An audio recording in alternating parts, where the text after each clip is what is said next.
DXDC RadyoMan Report. Isip usa sa mga phenomenal young artists sa Pinas, daghan og memorable experience si Juan Carlos Labajo with his fans. Kini sagad mahitabo sa iyang mga concert all over the country and even abroad.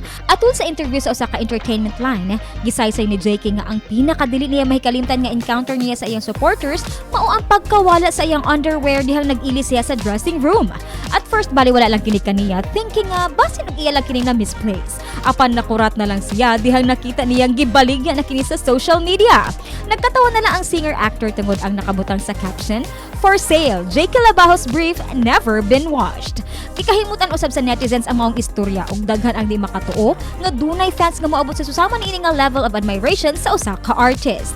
Ikaw kasama, are you obsessed with your idol sa ba? Well, di ta magpalabi ha. Hinaot nga dili ta moabot sa ingon niini nga level. Alang sa DXDC Entertainment News, RadyoMan, Juna, Sumbito, Tatak, RMN. RMN News, Diretso Balitang Metro Davao.